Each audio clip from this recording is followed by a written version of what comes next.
Taming Mother Nature, brought to you by Preaxor fungicide from BASF. Today we continue our Taming Mother Nature series. Last year it was all about emotions farmers experienced during trying years. Now today, national reporter Tyne Morgan shows us the tools farmers use to mitigate those weather extremes. Tyne?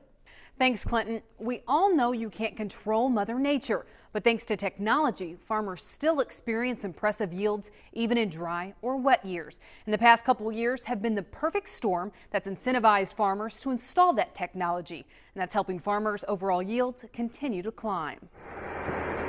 With a fresh layer of snow on the ground and below freezing temperatures on the gauge, Paul Pence doesn't have time to take a snow day. We don't have the luxury of only working when the weather is fit and lovely. In fact, I love coming out here and working when it's 70 degrees and the sun's shining, and I think, why would I ever want to be inside? And today's the day that I think, why am I working outside? But yeah, the demand is to the point where we only have certain seasons that we can do work, and we can work before the crops are put in and after the crops come out. Pence started his own tiling business 4 years ago, but before that he operated a landscaping business. When a job required land to be tiled, every company he contacted said there was a 2-year waiting list, and that's when Pence saw the writing on the wall. So when I heard that, my entrepreneurial brain went into ding, ding, ding, this looks like a market opportunity.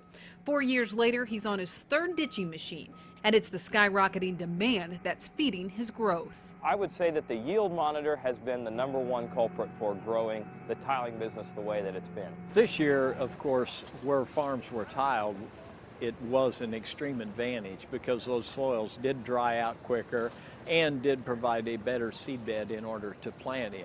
This is the aerial view of Iowa and Minnesota last year. The lines clearly defined where field tile is and where it isn't, providing proof of what tiling can do.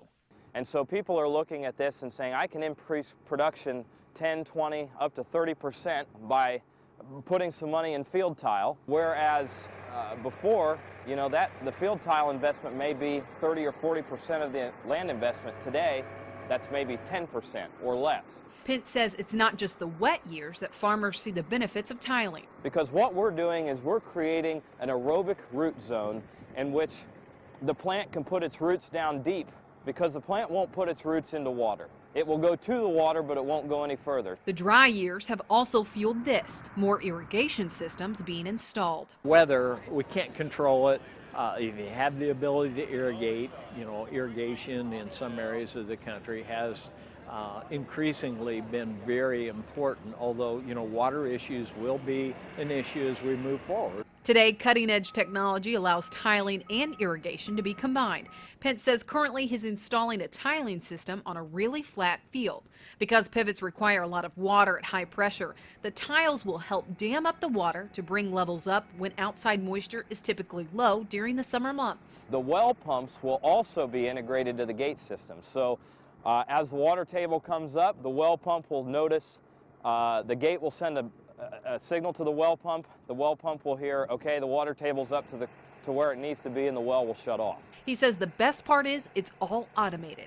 Projects like this wouldn't be possible if farmers didn't see a need. And Pence says it's been a combination of good net farm incomes, high Section 179 levels, and the weather extremes that's incentivized farmers to invest in both drainage and irrigation. And despite a subdued outlook for some farmers in 2014, Pence says business is still booming. Right now, we're already booked pretty much through the end of 2014. As we all know, all eyes are on the weather, and that's how we'll wrap up this series. Tomorrow, we'll hear from respected meteorologists, including our very own Mike Hoffman, to get predictions on moisture and temperature all the way through spring. Clinton?